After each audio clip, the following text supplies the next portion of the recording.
Pay attention to this wedding venue security footage from the Riverside Botanical Gardens in Sacramento, California. The woman in the white dress laughing with guests is 28-year-old Jennifer Caldwell. It's her wedding day.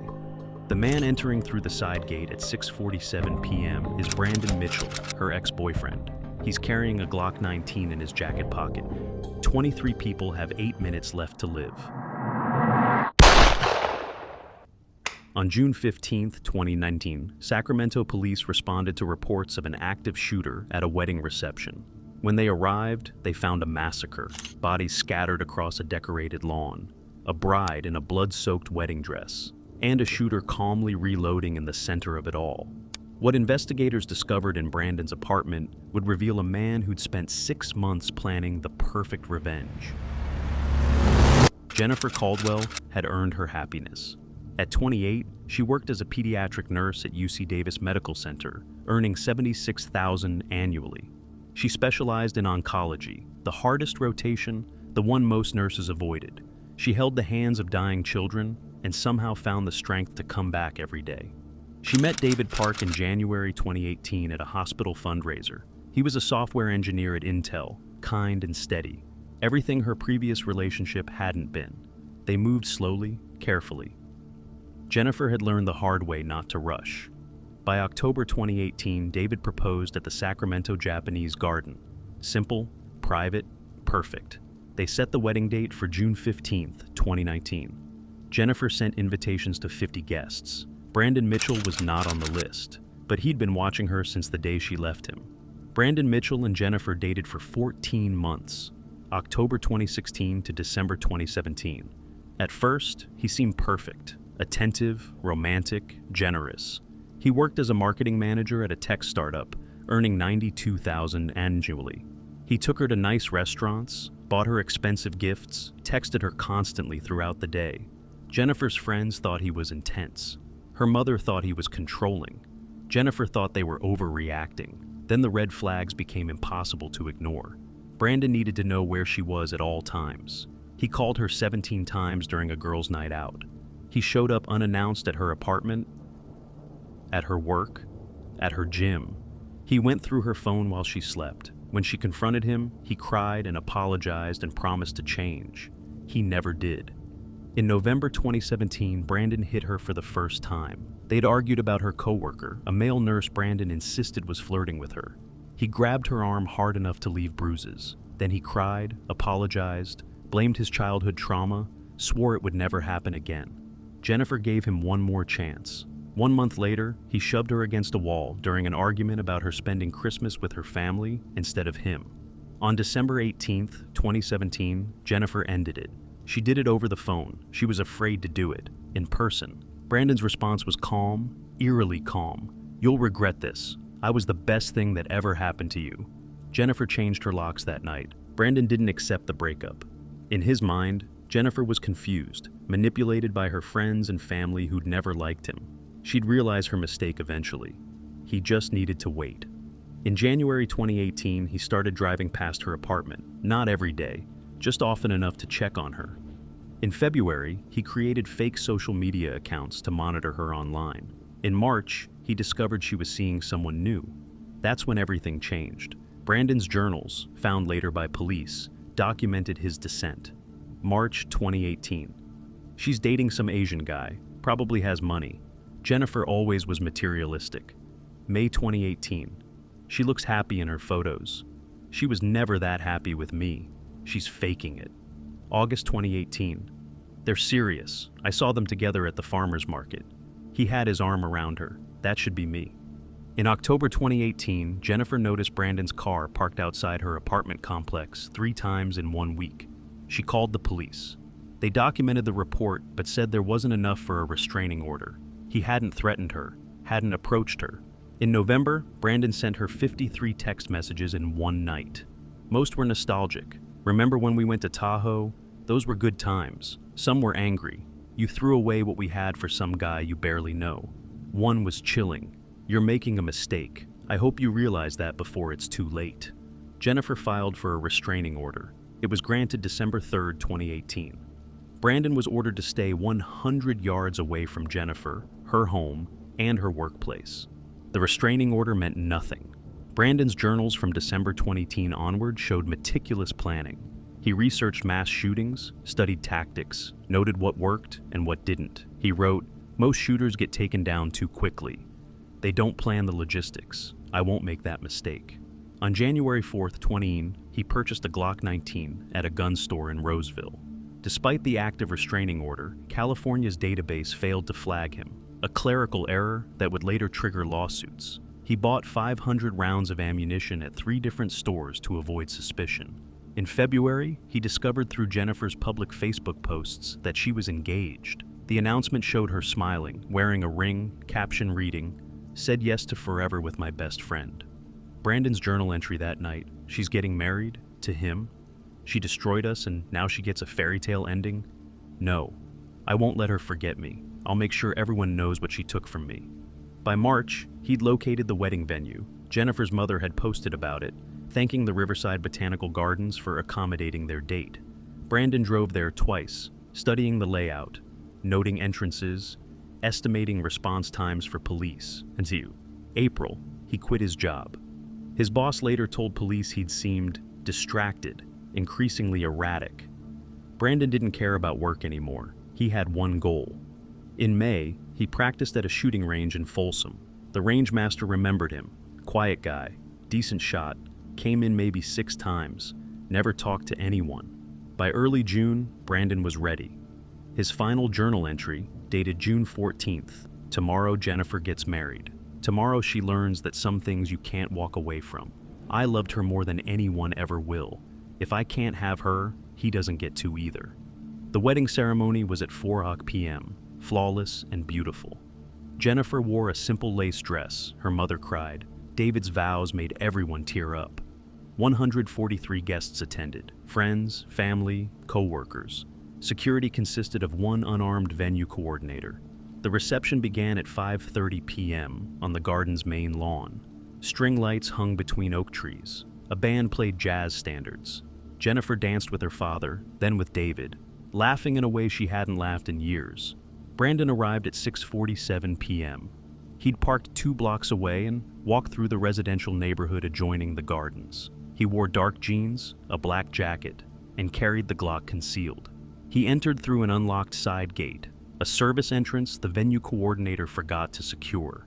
No one noticed him at first. He stood at the edge of the lawn, watching Jennifer dance. At 6:51 p.m., Jennifer's maid of honor, Rachel Kim, saw him. Her face went white. "Jen, Brandon's here." Jennifer turned. Their eyes met across 50 feet of decorated lawn. She saw the empty expression, the hand in his jacket, and understood immediately. She screamed, "Run!" Brandon pulled the Glock and fired the first shot at 6:52 p.m. It hit Jennifer's uncle, Thomas Caldwell, 56, in the chest. He collapsed instantly. Chaos erupted. Guests screamed, scattered, ran in every direction. Some dove under tables. Others sprinted toward the main building. Some froze, unable to process what was happening. Brandon walked forward methodically, firing as he moved. Not random shots. He was selecting targets, focusing on people near Jennifer. David Park saw Brandon approaching his bride. He stepped in front of Jennifer and raised his hands. "Please, don't." Brandon shot him twice. David fell. Jennifer dropped beside him, screaming. Brandon stood over them both. "You ruined my life," Brandon said calmly. "You threw me away like I was nothing. Brandon, please. I loved you more than anyone ever could. And you replaced me." He aimed the gun at her head. Jennifer closed her eyes. A groomsman, Marcus Webb, 32, a former Marine, tackled Brandon from the side. The gun went off, the bullet going wild. Marcus and Brandon struggled on the ground. Marcus was bigger, stronger, but Brandon had the weapon. Brandon fired 3 times at point-blank range. Marcus stopped moving. Brandon stood, reloaded calmly, and continued, firing. Jennifer's cousin, David's brother, the band's guitarist, random guests running for their lives. He shot methodically, without emotion, like checking items off a list. At 6:55 p.m., off-duty Sacramento police officer Daniel Cruz, a wedding guest, drew his concealed firearm and engaged Brandon. They exchanged fire across the lawn. Cruz's first shot hit Brandon in the shoulder. Brandon's return shot hit Cruz in the leg. Cruz fired again, hitting Brandon in the abdomen. Brandon stumbled but didn't fall. He turned toward Jennifer, who was still on the ground beside David's body. Cruz fired a third time, hitting Brandon in the chest. Brandon collapsed. The shooting lasted 3 minutes and 42 seconds. When Sacramento police arrived at 7:01 p.m., they found 23 dead and 19 wounded. Brandon Mitchell was still alive, bleeding from multiple gunshot wounds. Officer Cruz had applied a tourniquet to his own leg and was attempting to stop Brandon's bleeding while maintaining control of the weapon. Jennifer Caldwell was physically unharmed, but covered in her husband's blood. David Park was pronounced dead at the scene, 1 shot to the chest, 1 to the neck. He died protecting his bride. Brandon was transported to UC Davis Medical Center, where surgeons worked for 7 hours to save his life. He survived. Among the dead, David Park, 29, groom Thomas Caldwell, 56, bride's uncle Marcus Webb, 32, groomsmen who tried to stop Brandon Rachel Kim, 27, maid of honor, 15 other guests ranging from age 6 to 71. Jennifer's 6-year-old cousin Emma died holding her mother's hand. Quick pause. Do restraining orders actually protect anyone, or are they just paper? Drop your thoughts below and tell me where you're watching from. If you're as angry about this case as I am, hit subscribe, because this trial gets even more disturbing. Now, let's see what happened in court. Brandon's apartment revealed the depth of his obsession. Police found journals documenting his plans in detail, printed photos of Jennifer and David torn into pieces, a timeline of the wedding day with entry and exit strategies, news articles about mass shootings with handwritten notes, a letter addressed to Jennifer explaining that she'd forced him to do this. Detective Maria Santos read Brandon's journals and felt sick. This wasn't a crime of passion, she told prosecutors. This was a planned execution. He spent 6 months preparing to murder his ex-girlfriend and everyone she loved. Brandon Mitchell's trial began February 3rd, 20. He faced 23 counts of first-degree murder, 19 counts of attempted murder, and weapons charges. Prosecutor Elizabeth Warren presented overwhelming evidence: the journals, the weapons purchase, witness testimony from 143 traumatized wedding guests. Brandon Mitchell didn't snap, Warren told the jury. He chose this, he planned this, he executed this. He committed one of the worst mass murders in California history because a woman dared to leave him. Defense attorney Robert Chen faced an impossible task. He couldn't deny the facts. He argued diminished capacity, that Brandon suffered from delusional disorder and couldn't distinguish right from wrong. Psychiatric evaluations disagreed. Dr. Susan Park testified, Mr. Mitchell knew exactly what he was doing. His journals show clear, logical planning. He understood his actions would kill people. He simply didn't care. Jennifer testified on March 12th. She described Brandon's controlling behavior, the escalating violence, the stalking that continued despite the restraining order. She described watching her husband die, watching her friends die, feeling powerless to stop it. Defense attorney Chen asked, "Did you ever think Mr. Mitchell was capable of this?" "Yes," Jennifer said quietly.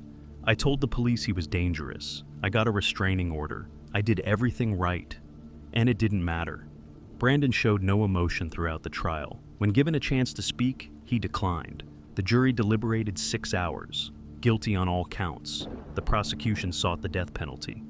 At sentencing, Jennifer's mother, Patricia Caldwell, read a victim impact statement. She described David, who'd been preparing to be a father. Jennifer was 6 weeks pregnant when he died.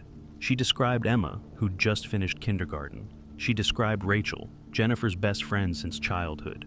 Then she looked at Brandon. "You didn't just kill 23 people. You killed every future they would have had, every child they would have raised, every life they would have touched. And for what? Because Jennifer didn't love you?" Brandon stared straight ahead, expressionless. Judge Michael Torres sentenced him to 23 consecutive life sentences without possibility of parole, plus 450 years for the attempted murder charges. "Mr. Mitchell," the judge said, "you will die in prison. That is the only certainty in your future." Brandon Mitchell is incarcerated at California State Prison, Corcoran, in maximum security. He has no visitors. His parents disowned him after the trial. He spends 23 hours a day in his cell. In a 2024 prison interview, he was asked if he regretted the shooting. "I regret that I failed," Brandon said. "Jennifer was supposed to die. She was supposed to understand what she took from me, but she lived. So, what was the point? The interviewer pressed, "Do you feel remorse for the 23 people you killed?" "They were collateral damage. I didn't know most of them." This was about Jennifer. "One of your victims was 6 years old," Brandon shrugged. "That's unfortunate, but Jennifer made the choice to have a wedding. She made the choice to leave me. Actions have consequences." The psychologist who conducted the interview noted, "Subject demonstrates complete absence of empathy or remorse, continues to blame victim for his actions, poses ongoing danger if ever released." Jennifer Caldwell lives in an undisclosed location. She miscarried 2 weeks after the shooting. Doctors attributed it to trauma. She no longer works as a nurse. She suffers from severe PTSD, night terrors, and survivor's guilt. In 2023, she testified before the California State Legislature in support of stronger domestic violence intervention laws. "I had a restraining order," she told lawmakers. "It didn't save my husband. It didn't save my friends. It was worthless paper against a determined abuser." California passed David's Law in 2024, requiring law enforcement to confiscate firearms within 24 hours of restraining order issuance and implementing mandatory GPS monitoring for domestic violence offenders. Gun rights groups challenged it. Courts upheld it. The Riverside Botanical Gardens shut down permanently in 2020. The owners couldn't bear to continue operating. The space where 23 people died remains empty, overgrown with weeds. Jennifer visits David's grave weekly. He's buried beside Marcus Webb, the groomsman who tried to save her. She brings flowers to both graves. In 2024, a journalist asked Jennifer if she blamed herself. "Every single day," she said. "I knew Brandon was dangerous. I got the restraining order, but I didn't push harder. I didn't make them take his guns. I didn't cancel the wedding, even though I knew he was out there. 23 people are dead because he was obsessed with me." The journalist asked, "Is that fair? To blame yourself for his actions?" "Fair doesn't matter. They're still dead." David Park died June 15, 2019, at 6:53 p.m., shot twice while protecting his wife. 22 others died that day because a man couldn't accept rejection. Brandon Mitchell will never leave prison. Jennifer will never stop feeling guilty. And the question of whether anything could have prevented this massacre remains unanswered. This one's hard to process.